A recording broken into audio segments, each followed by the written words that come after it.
I'm going to share a little bit about kind of the CECC story, because this is our third annual forum. So we have some familiar faces, some folks that were here kind of at the beginning, and some folks that are kind of joining us now in our kind of third year as an organization. My entry point to renewable energy cooperatives wasn't cooperatives. My entry point was back in about 5 years ago, was the energy transition. And at that time, and I think this is still true, sort of thought of the energy transition as like, wow, it's a really sort of tricky problem to solve.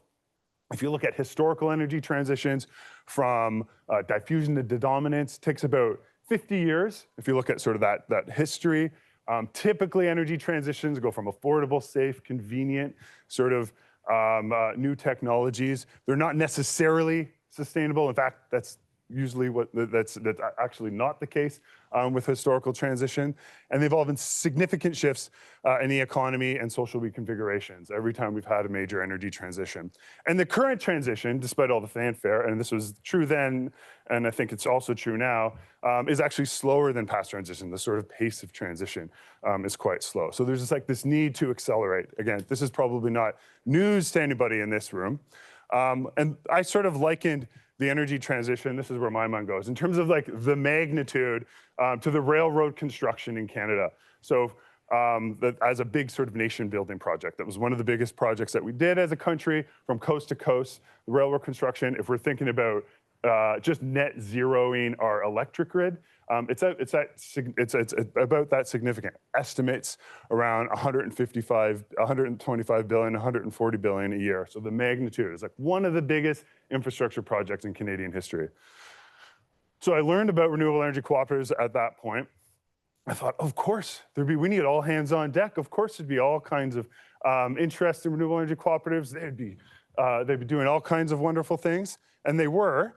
And I thought as well that it would be this wonderful opportunity: community ownership, local economic development, democratic governance, all of these sort of wonderful things, this sort of new kind of vision of the energy system, that this is that moment, this is that window where we're going to see renewable energy cooperatives just shine.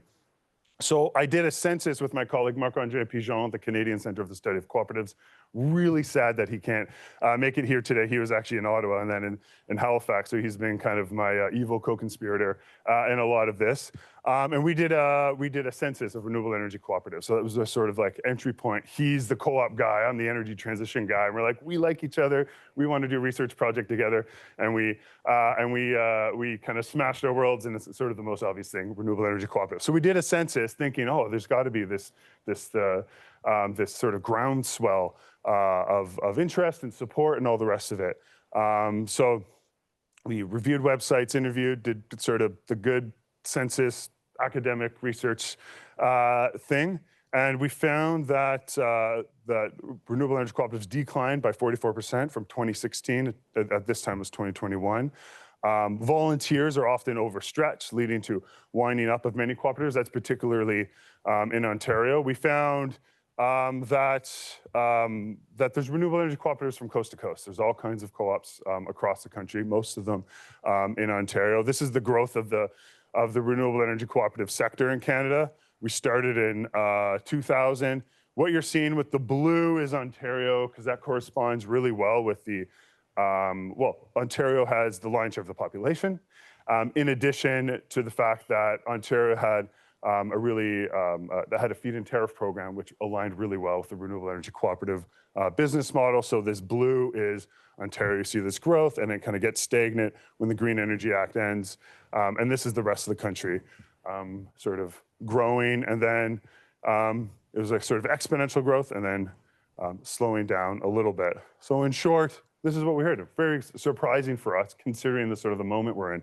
89 to 47 renewable energy cooperatives from 2015 to 2021. The things that we learned when we interviewed folks at the time was, there's high upfront costs, low investment returns, there's cost of hiring, volunteer burnout, we still hear that, difficulty finding board members with necessary expertise, poor digital infrastructure. External barriers, so outside of the renewable energy co-op, high grid connection costs, high interest loans, lack of continuous and long-term support from federal and provincial governments, and complex and cost prohibitive regulations. Also things that we're kind of seeing today. So lots of barriers. We did a report, we published our findings, we put it in an op-ed in policy options. And one of the things that from this exercise we reflect is like, well, it's like what's sort of needed in this sector? And this is what we sort of concluded. There's a need to scale. There's a need to sort of work across renewable energy cooperatives, to advocate potentially across renewable energy cooperatives. We looked at different models in different countries, like ResCoop in Europe and different models in the United States. And we're like, okay, this is that sort of moment to sort of scale, to help sort of for the sector to support itself effectively, but also advocate for itself effectively. Because instead of having sort of disjointed 47 renewable energy cooperatives across the country, we could have potentially sort of one voice. So we hosted the very first energy forum in Ottawa. This was in fact the very first time renewable energy practitioners from around the country met. This was an academic grant, a short connection grant. There's a lot of my academic colleagues here were sort of on that grant. And so we have some familiar faces from, I think, Carl, you're at all of them. So Jeff is here. So some familiar faces from that original kind of Ottawa event. We did workshops, we listened to folks in the sector.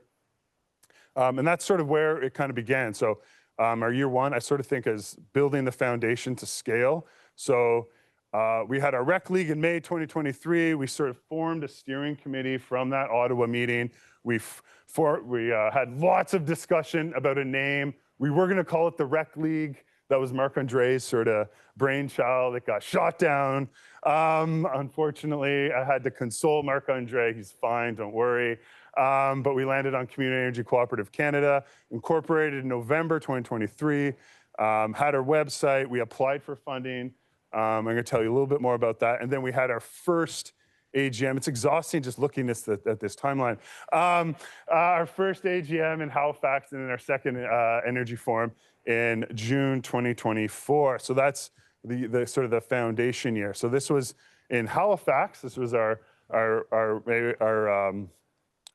first CECC AGM, and then second energy forum. Again, some familiar faces. We don't have the whole group in that photo, and we're gonna get a photo. I think you're gonna see the pattern here. We're gonna get a photo as well for this forum here. This is gonna be a tradition we're gonna instill. Again, we sort of workshopped, we talked about sort of emerging ideas and trends and things like that we think we need in the sector. And I think of year two, the year we're in, where we're projecting forward, and I showed a little bit about this in the AGM. I think this is where we're starting to scale. We did a lot of, we were successful at those funding applications that I mentioned the year prior. We were successful with environment climate change grant, natural resources grant, which is allowing us to kind of have seed funding to do a lot of our activities moving forward.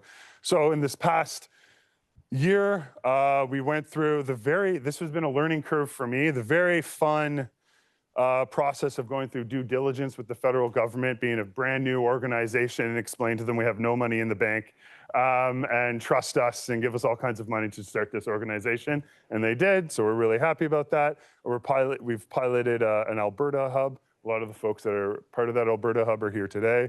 Did some business development, things like payroll, HR, all this sort of stuff, kind of under the hood that makes an organization work well. We released a Community Energy Policy Index, which is gonna be something we're gonna talk about tomorrow.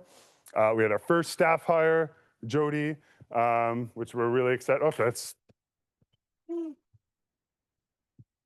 And then we had our second CCC AGM, and then energy forum, our third energy forum here today. So it's been a busy, very, I think, successful couple of years so far. And this is my probe. This is going to be the photo that we're going to get, I think, at lunchtime, right, Julie? 12. Okay, yeah. And then year three, I think we have the foundation, and I think we're trying to like aim high. So we have our energy forum here. We're gonna release an international scan. You're gonna hear about the work that Julie and her colleagues have been doing on international scans. We'll learn about sort of business models, best practices around other countries, right? Try to figure out how to support the different organizations across the country. We're gonna have webinar workshop series that begin in the fall, starting with some work with the SES Solar Cooperative to sort of start building capacity. We're going to have our Alberta, Ontario workshop and roadmap development. So we're going to do coast to coast. This is over 2 years. So this is just sort of the 1 year frame. But we're going to do roadmaps across the country, update the census that we've done, perhaps build upon the work that Julie and Carl have already done. And we're going to hear about on the census of renewable energy cooperatives. Partial release of roadmaps in April. And then if we catch our breath at some point, we're going to have our 4th Energy Forum and 3rd AGM, location to be determined. I think we're debating Edmonton or Montreal, and with the new board, I think it actually might be contentious. Awesome. So as I sort of like wrap things up and as we sort of think about, I think today in particular, and a bit into tomorrow, I kind of want to have a bit of provocation for the sector in terms of a bit of the moment that we're in. I think we're seeing emerging trends in technology, growth of digital platforms, smart grids, community energy storage, advanced metering infrastructure, which is sort of perhaps creating opportunities. We're seeing sort of mixed responses from government, but I think we're chipping away at those sort of openings for provincial government, federal government.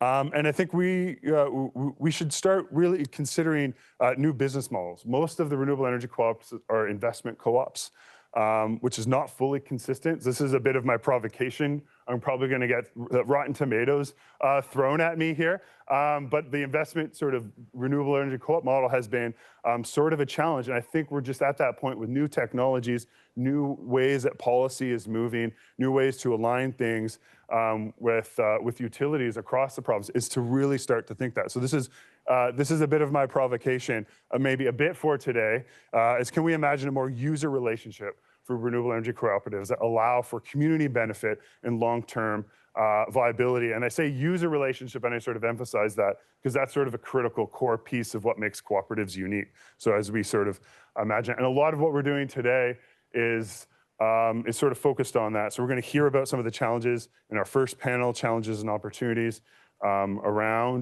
hear from the front lines with leaders in renewable energy cooperatives. We're going to hear about international examples around different sort of models with renewable energy cooperatives. And then we're going to end the day today with some Indigenous examples as well too. So I want to sort of just nudge the group to sort of imagine sort of different models and maybe start thinking about how we can possibly move away from the more common model that we've been following, which is this sort of investment co-op model, to these other approaches. And just to sort of be concrete, because I always get annoyed when people say, "Oh, you're going to do a new thing," but what could that look like? This is sort of just a rough idea of what this could look like.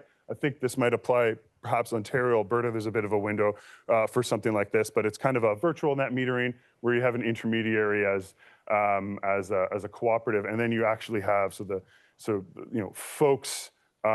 It's sort of folks would be part of the cooperative through this sort of net metering mechanism.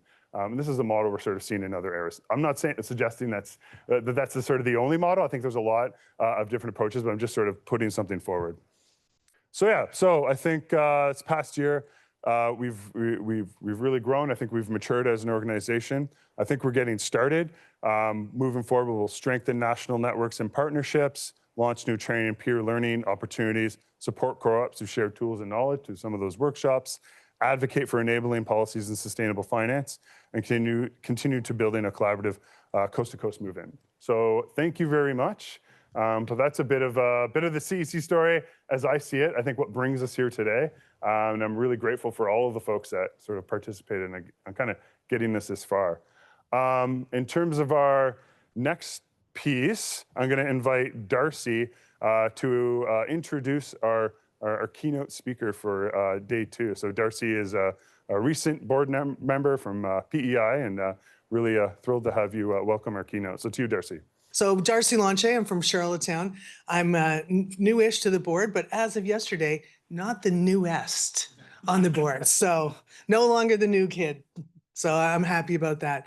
So I'm here today to introduce Elizabeth May, a woman who generally needs no introduction, maybe in Australia. Have you heard of Elizabeth May in Australia? Okay, there you go. Now you know. And you read the bio, you know, about the awards and then that. But what I remember most about Elizabeth was that short time when she served in Tom McMillan's office as a policy advisor. Tom McMillan, the environment minister of the time, was from Charlottetown.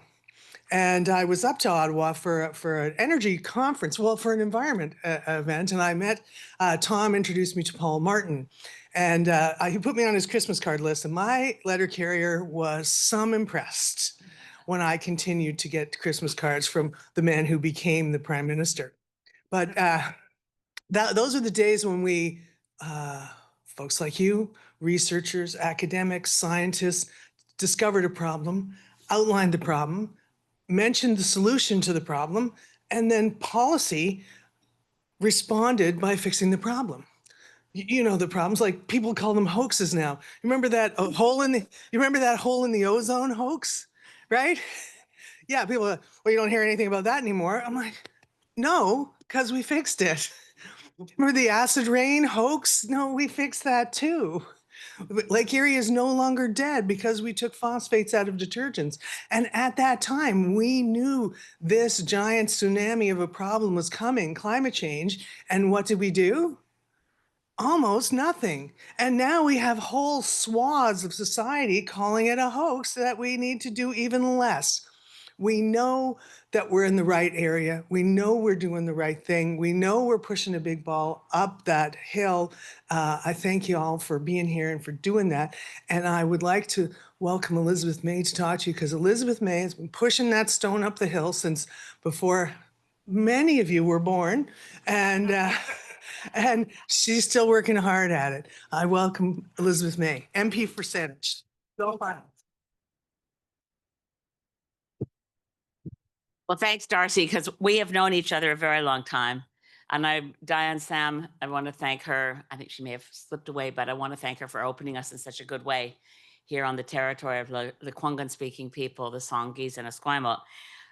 The territory that I represent is not that far from here, Saanich Gulf Islands. If any of you landed at the Victoria International Airport, how many landed in Victoria? I don't know.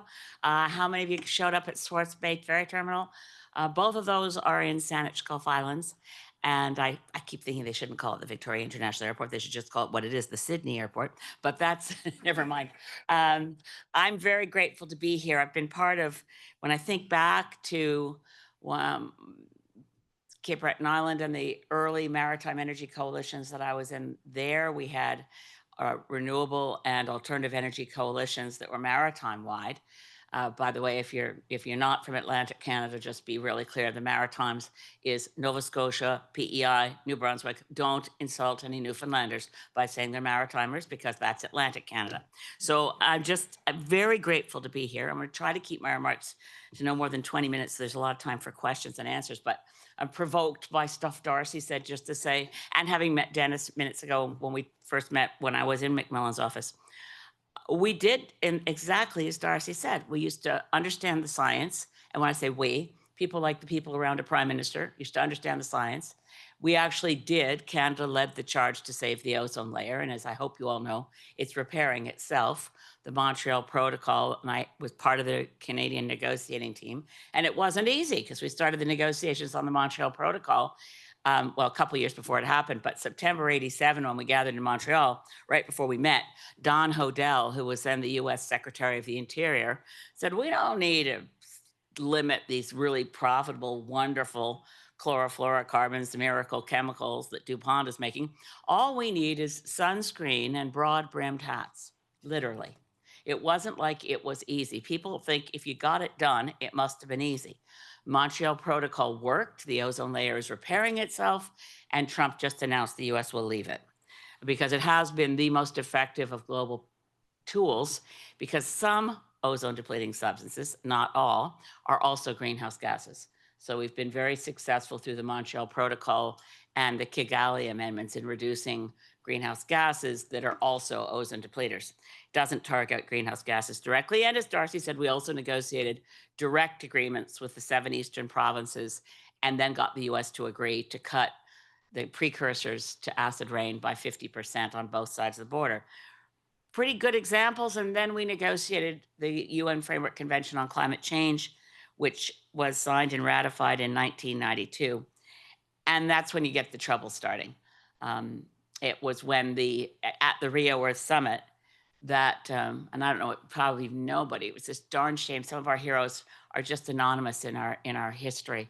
But Jim McNeil, who was originally from Manitoba, but was one of the key people in the whole movement that led to the UN Earth Summit in 92 in Rio, and was basically the person who held the pen in writing the huge report on the Brundtland Commission, Our Common Future, which is so long ago, people will probably not remember. But Jim was the one who spotted it for me, that when we were at Rio at the Earth Summit, he said, that's when the Carbon Club formed. That's when fossil fuel lobby, fossil fuel industries, which should globally be understood now as a form of organized crime.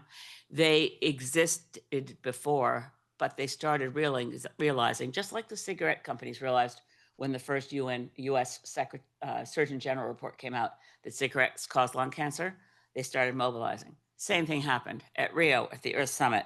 The Carbon Club was formed, and they started realizing, oh, we're in trouble now. And they mobilized. And one thing they did, which is almost never mentioned, what's the difference between the Montreal Protocol that worked and the first protocol under the UN Framework Convention on Climate Change, the Kyoto Protocol, that didn't work? And this is where Carbon Club had its first victory, was in the Montreal Protocol, there were penalties for countries that didn't fulfill their obligations under the protocol. And when we headed into, and by the way, the trade guys tried to stop us in Montreal. The Secretary General at the time dispatched diplomats from Canada to go tell the WTO guys, back off. They actually told them, your trade deals aren't more important than saving all life on Earth. Back off. And they had to. In Kyoto, Canada's Minister of Environment at the time said publicly on her way to Kyoto for the negotiations in December 1997 that if there were penalties, and the penalty used in Montreal Protocol that worked was trade sanctions, if there were such penalties in the Kyoto Protocol, Canada wouldn't sign. So if you want to know what happened, all the good tools were taken from negotiators from countries trying to get treaties that protected all life on Earth. They took away our tools, all the sharp things. They left those for people negotiating trade deals. And as I've always said, the environmental negotiators from multilateral environmental agreements, like protecting climate from greenhouse gases, we were left with what we got when I was a Sunday school teacher. We got the little rounded plastic scissors that couldn't hurt anybody. And those guys got the buzz saws, the table saws, the chain saws. They got the power tools, and we got the crayons and the little cute scissors. Well, anyway, that's why we've had where we are. So when Darcy went through that history, and she's dead on, what happened when we recognized, which we did, every single goddamn country on Earth, every world leader gathered at the Rio Earth Summit, signed the UN Framework Convention on Climate Change that said, we are facing a dangerous threat to the whole world. It's burning fossil fuels that releases greenhouse gases. Actually, they didn't use the word fossil fuels, but our energy sector that release greenhouse gases, we are facing a threat to the survival. We face catastrophic threats if we don't reduce greenhouse gases and then also start adapting to the ones we can't reduce. Oh, well, here we are, and it's 2025. So I want to set the context. We're in 2025 at Community Energy Forum. Everyone understands right now that we've had a sea change in available forms of alternatives to fossil fuels. The things I never thought I would see when I was back in the Maritimes working on conserver society stuff, right? We used to get lovely, lovely ideas that were still kind of in the far off future of what would happen with solar energy and wind.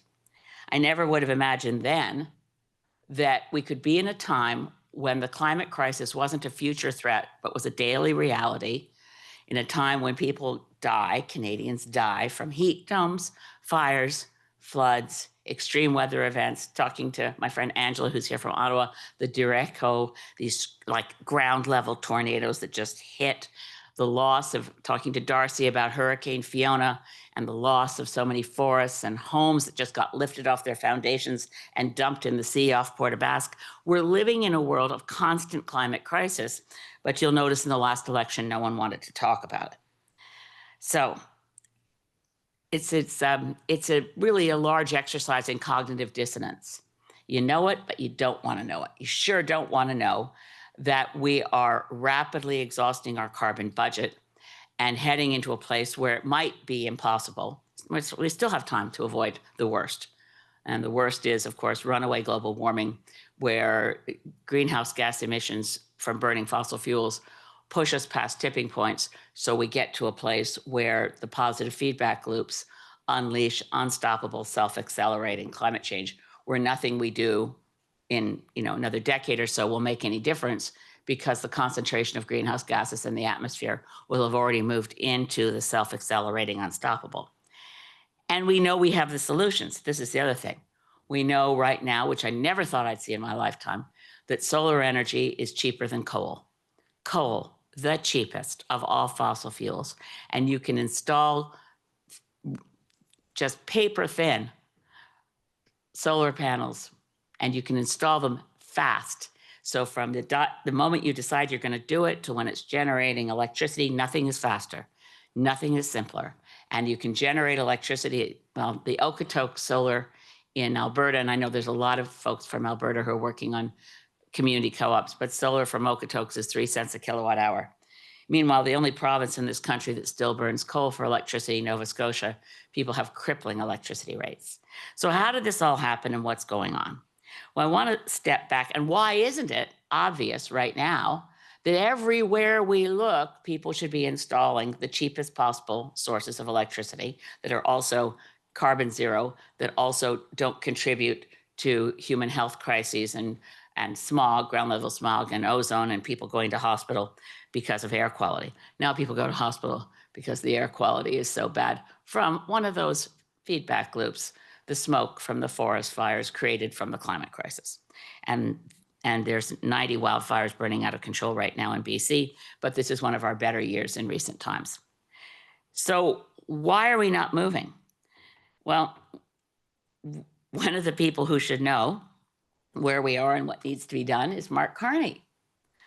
I've just, and then this is some observations I'm not going to share. John Kidder, my husband, who came last night to cover, because I really wanted to hear Anna's talk and I couldn't get here. So John came to take notes for me.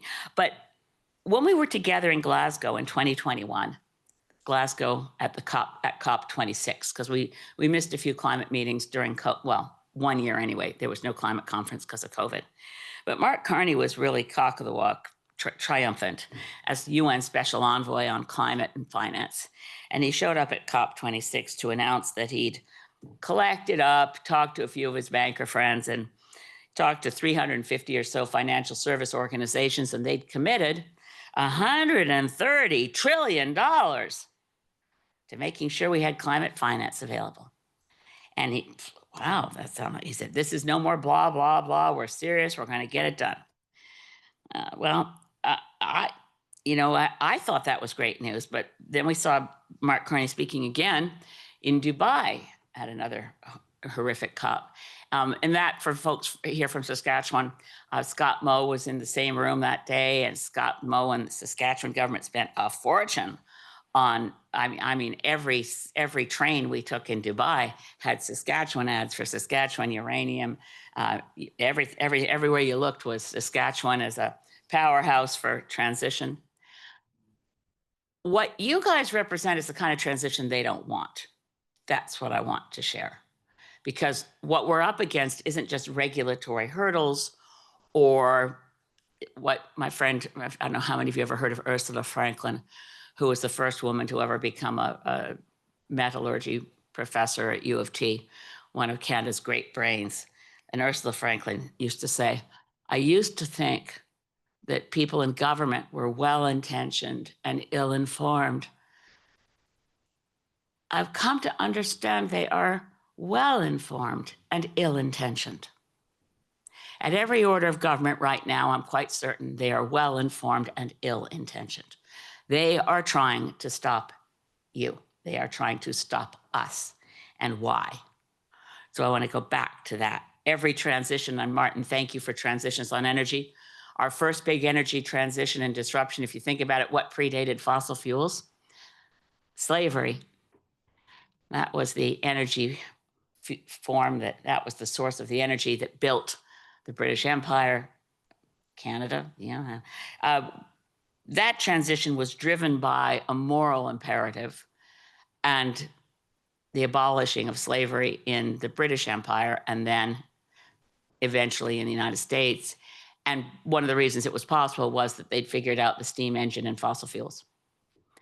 We're now in an energy transition. And when new technologies come along and they're truly disruptive, the last sector to see it coming is the company and the sector that's about to be disrupted.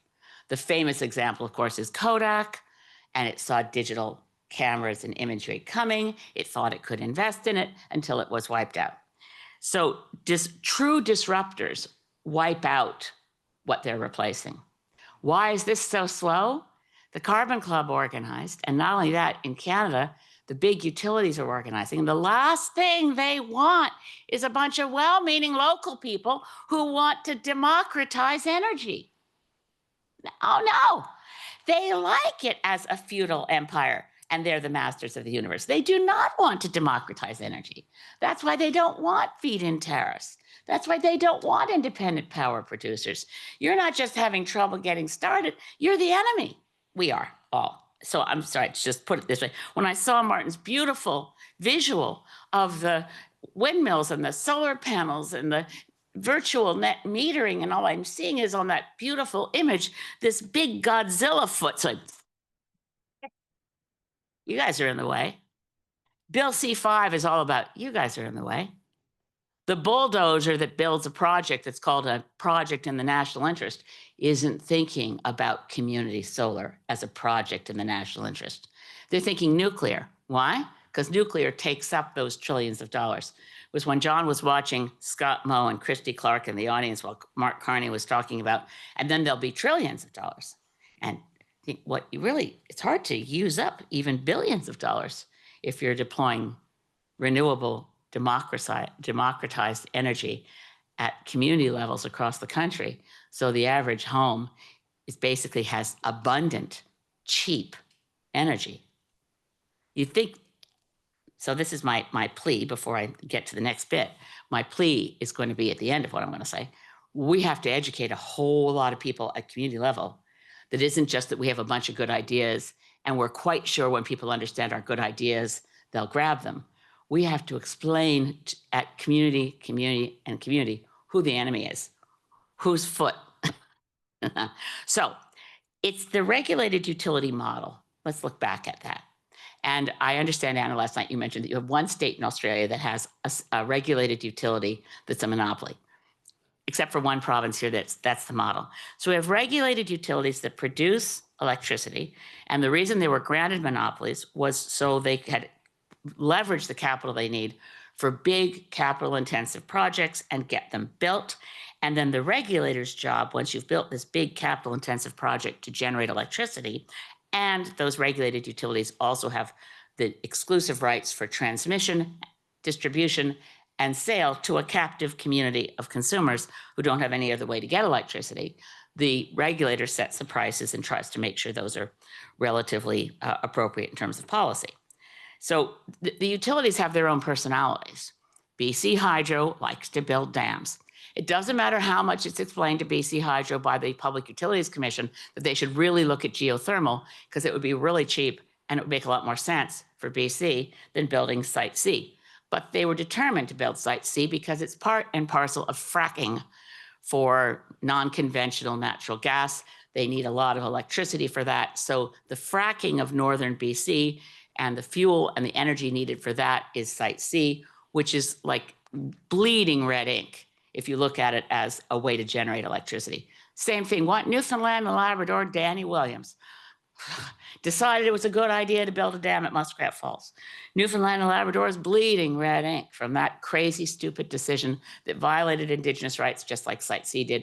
So Newfoundland and Labrador now has Muskrat Falls and wants to expand it to more dams now that they're getting along with Quebec. And because of Trump, we can say emergency, emergency. And sometimes removing interprovincial trade barriers is a great idea. We have got to have a big national project to have an east-west, north-south electricity grid that works. And then it can be like a giant battery so that all the excess wind and solar and geothermal and district energy, wherever you're going to get it, you put it into the grid, pull it out when you need it. It'll be brilliant, except it'll destroy the business model for the people who own the grid. So the big utilities, the last thing, okay, personality-wise, New Brunswick Hydro likes to build nukes.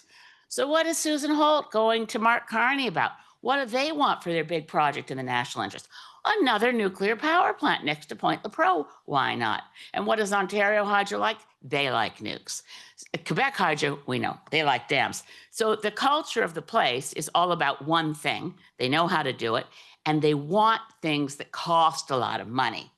Because if we were to go right now to shutting down everything that is basically not addressing the climate crisis at all, shifting to natural gas, shifting to nukes, all of that doesn't help bring in cheap, abundant, renewable energy for everyone. It's in the way.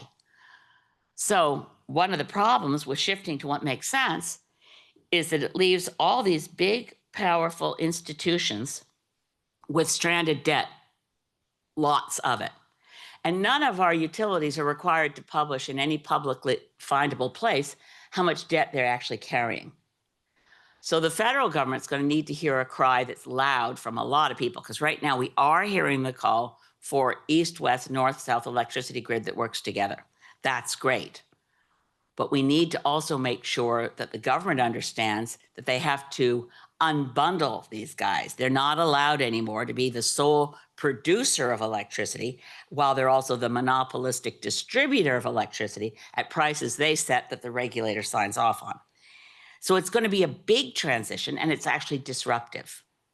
And to disrupt the monolithic utilities that we have in every single province, we have to start by explaining to Canadians what the problem here is, what it looks like. And it may look like Mark Carney, but it may not. Maybe he'll surprise us and read his book before the end of summer. I have to say, I read his book, so I wasn't too worried about what he would do as Prime Minister until we got Bill C5. And if you don't know much about it, I'll just say that everything Carney has done in Parliament since the April 28th election ended was possible only because the Conservatives backed him every single vote, whipped vote from Conservatives, every single Conservative, and Greens, NDP, and Bloc, we all voted against them, and one Liberal. So we're looking at what will it look like in the fall? I don't know, but scaling up community level, democratized renewable energy is totally possible, totally doable. But these guys don't want to do it. So I wanted to share my concern about that, because I think since we are, and I'm honored to be allowed to speak to you this morning, you're from across this country at just the right place to talk to people. Talk to everyone you know and start analyzing what it would take to get the barriers out of the way and what it would take to say, this is the national interest project every Canadian wants, to be able to generate all the electricity you need in your own backyard, your roof, your house, make sure you got your heat pumps, put in your solar panels, local wind, maybe a little geothermal, and maximize your energy efficiency and conservation. The old school stuff still works. It's still your cheapest low-hanging fruit is making sure you got good insulation, all the basics that we talked about in the 1970s that we still haven't done. I'm worried about the failure to talk about where the threats are. And sure, Donald Trump is a threat. He's pulled out of the Paris Agreement. He's pulled out of Montreal Protocol. They've pulled out of USAID, pulled out of, but we have our own country, and we have our own electricity grid. And right now it's more hooked to selling power south to the US than it is to selling to each other. Hydro-Québec has more than enough electricity. Et je pense que Carl peut-être c'est d'accord avec ça. Pour toutes les régions d'Atlantique, we have enough power from Quebec Hydro that if there wasn't a pinch point in Moncton where you couldn't sell east, Nova Scotia could shut down every single coal-fired power plant tomorrow and just buy cheap power from Hydro-Québec. But we have interprovincial trade barriers because we've got individual provinces and individual provincial utilities that are their own fiefdoms. And they're scared. They're not scared of cooperation. They're scared of, it's like a game of when the chairs are pulled away when you're in kindergarten, they don't want to be the last ones left without a chair, and they've got billions of dollars of debt. So we have to address the debt problem of the utilities to be able to get virtually free, at margin, almost free electricity forever once we make the transition. But don't underestimate your enemies. Thanks. Hi, my name's Omri. I'm actually from Nova Scotia, and so I'm going to stick with your Nova Scotia sort of example of the coal-fired power plants. And I just wonder, you didn't talk about Emera and Nova Scotia Power being privatized in the 90s. Yeah. And I think that maybe is worth mentioning of just what are the risks of privatizing these provincial energy utilities if we're looking to have this broader transition?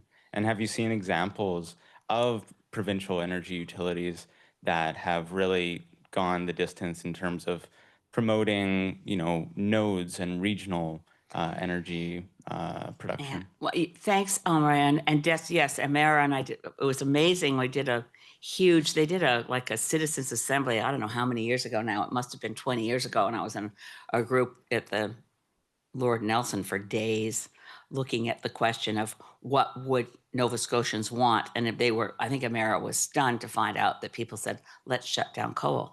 We'd rather have clean air. We'd rather reduce greenhouse gases. And obviously they didn't do it. So, and TransAlta being privatized in Alberta, again, we have a utility. And it has, let's say, it was fair enough. It has put in more solar. Alberta has more potential for solar, I'm sure you all know, than any other province. But the privatized utilities still have the problem of the debt, and they don't want to have multiple independent producers producing local energy with community ownership. That's not their model, and it doesn't help them make profits. So we have to deconstruct the model to figure out how do we replace it. So when all the chairs are pulled away, everybody's got someplace to sit. We have to figure that part out, or they'll be blocking us. Can I add a little bit about our neighbor in Nova Scotia neighbor in PEI? Maritime Electric has a monopoly on PEI. The government gave them a monopoly, and Maritime Electric has a guaranteed rate of return of 9.75% annually on all capital investments. So if they invest, which they're trying to do right now, $500 million into some new fossil fuel infrastructure by way of a peaker plant that's going to run maybe 3 days a year, and the ratepayers will be $550 a year additional on our bills to make Maritime Electric's guaranteed rate of return. If we then try to privatize them, which is, or try to eliminate their monopoly, which is one of my goals, where that debt, that's $500 million. They've just invested $500 million. So first we're trying to stop that. But then if they get that, how do we buy them out of that? It's terrible. And that's how they profit by debt spending. That's how they get their reward. So the infrastructure, the frameworks there are just disastrous. Sorry, Ursula. And by the way, all the banks that Mark Carney talked about at COP26 in Glasgow have lost interest recently. Yeah. They just peel away. Yeah. Yeah, thank you. Ursula Eicher from Concordia in Montreal, University in Montreal. I totally share your analysis, but what would you recommend as a political strategy to go against this monopolism? And I mean, what is the way to go? Well, Oui, je pensais, et merci pour tout le monde ici francophone et pour toute la patience avec les présentations en anglais. It's very kind of you. I know there's no translation. And I'm comme quelqu'un, comme député à Ottawa, je suis bilingue, mais okay. The strategy has to be a political movement. And I don't think it's about climate change necessarily. It should be about cheaper energy for people, safer energy for people, better health, but really cheaper is a good line. And then we'd say, well, look, if this model that we have accepted since post-war, the big utilities, the big thing they build, the big thing with long wires doesn't really work very well in the 21st century. So we're going to have to rethink this. We're going to have, I hate to say it, I think the government's going to have to absorb the debt and unbundle. So it's a big regulatory change. You can't be any longer the sole producer of electricity and distribute it. You have to open it up. The same way, I mean, they took down Ma Bell kind of in a similar way.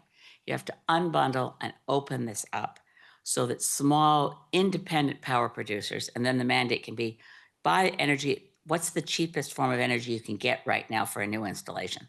We're about to see a huge investment in nuclear energy in this country. Billions wasted on something that doesn't exist yet called small modular reactors and probably never exists. But they're also refurbishing CANDUs and trying to sell CANDUs. AECL, by the way, if you want to know the corporate players, AECL was bought up in the Harper years by SNC-Lavalin, now AtkinsRéalis, and they're behind virtually all the SMRs, but they're also refurbishing the old CANDU model design and saying this can go and compete in the US where we want to build plants. So AtkinsRéalis is this far from a deal with 4 US-based nuclear producers that are also associated with nuclear weapons manufacture in the US.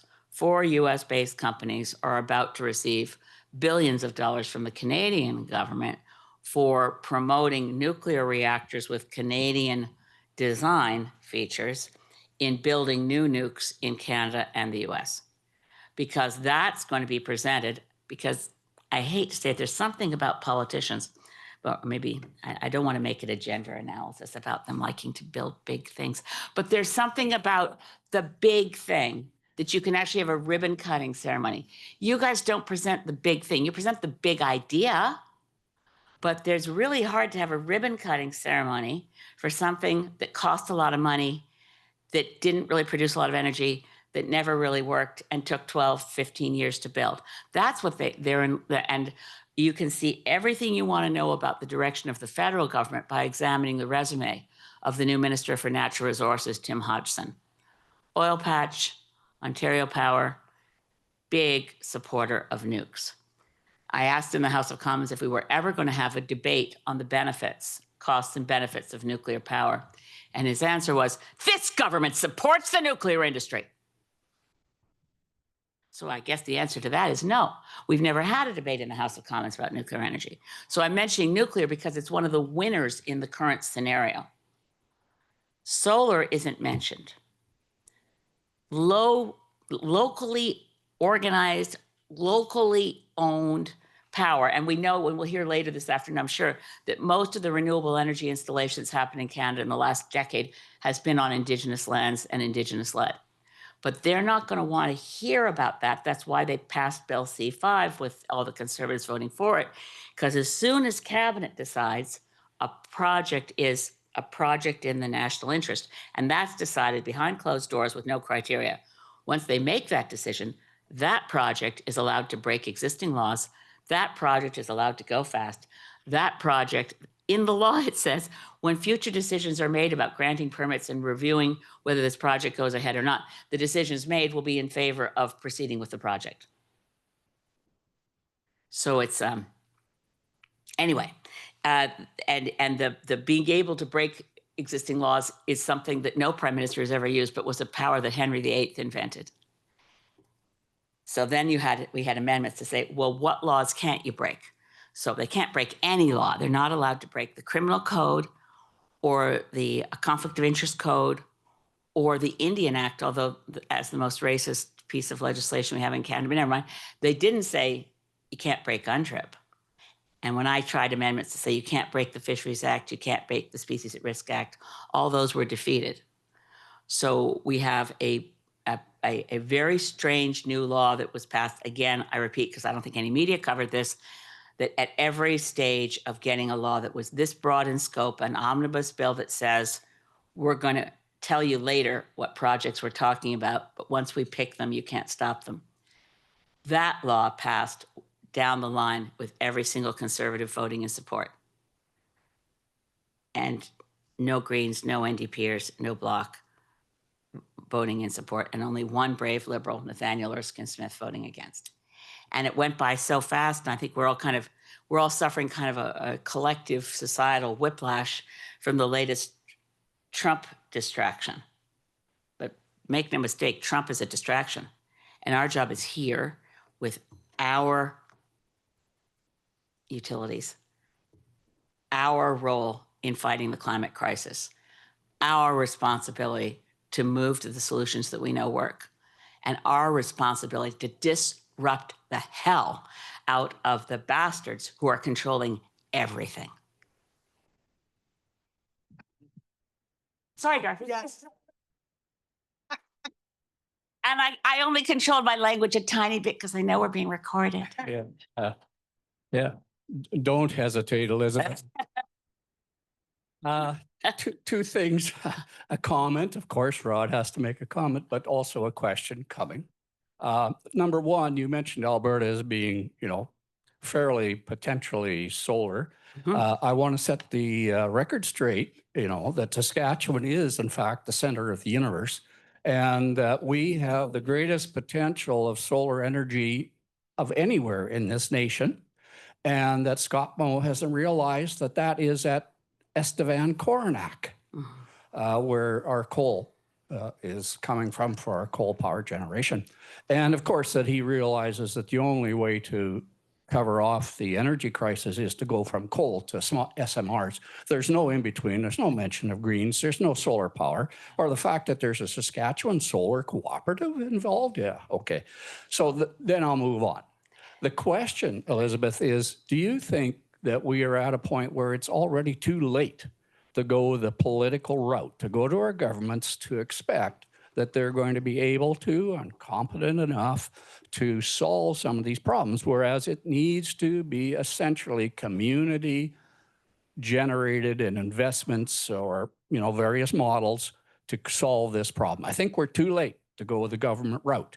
David Suzuki has recently said, we can't go there anymore. It's too late. It's time to move on.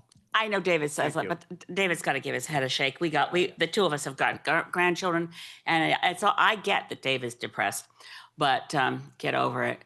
I've explained to him neither of us are allowed to die till this is fixed. Yeah. So the thing about it is Scott Moe, yes, Rod, that kind of sums up the whole problem in one human being there, of that decision that we've got to go right from coal to nuclear. He sees the pathway, and at every step, he knows Saskatchewan has coal in the ground. He knows Saskatchewan has uranium in the ground. And I guess he's just been unable to look up something about maybe there's a neck muscle problem. Never mind, I won't worry about Scott Moe's physiology. The thing about it is it's not too late. It's both and. It's not, we don't make a choice between, do we keep trying to get the government to do it, or do we do it at the local level? We do it at the local level, but at the same time, we educate people enough that they know this is a war that's going on.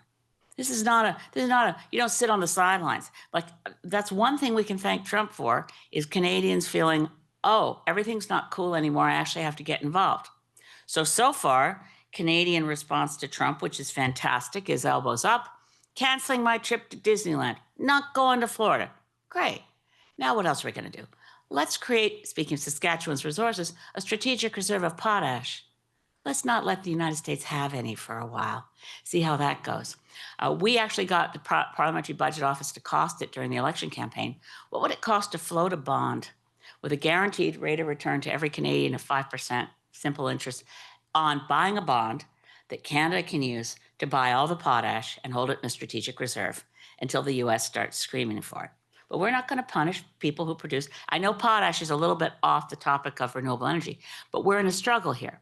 And people say, Trump, that's enough to distract us. We think it's an emergency. And somehow the powers that be have managed to stick into this conversation, which used to be a conversation about how do we confront what Trump wants to do to Canada. They've managed to skip the analytical steps that say, well, what the hell does a Trans-Canada pipeline have to do with confronting Trump? How's there a connection there? Why would we want to build something that's going to lose us money and destroy our future? Why exactly? Whereas a strategic reserve of potash, that'll hit Trump where it hurts. A lot of Republican districts that grow corn, and back to energy, they grow corn mostly for food, not for food, but for ethanol, which there's a scam. So there's things we can do to keep elbows up. And one of them is tell Canadians, let's reclaim our own economic and energy sovereignty. Why is it that the cheap renewable energy from Canada is mostly being sold to the US instead of to our neighbors east and west? It's easy to explain once you get people thinking about it. And now there's more of that all the time. Today's Toronto Star, by the way, has an excellent piece by some people who definitely should have the Prime Minister's ear because they're insiders. So Peter Nicholson, Rick Smith, Jerry Butts have written a collective piece that says, look at the world. Look how much renewables China brought on last year. Look where India is going. Look what's happening to fossil fuels around the world. Look what's going on here. And why are we thinking that it's a fossil fuel future? Well, there are ways to say to our neighbors and colleagues and friends everywhere, we got to take on these guys. We don't want Sask Power deciding that there's a direct route from coal to small modular reactors. There's a direct route to taking down the whole thing so you control the energy, the electricity you need for your house, to plug your car into your house. No more going to the gas station, no more price gouging from the big guys. People understand some terms like that pretty well because they experienced it for years. So being in control, democratizing electricity is something that is so doable. And then we can start explaining the barriers. And then we can explain that ScottMo is a barrier.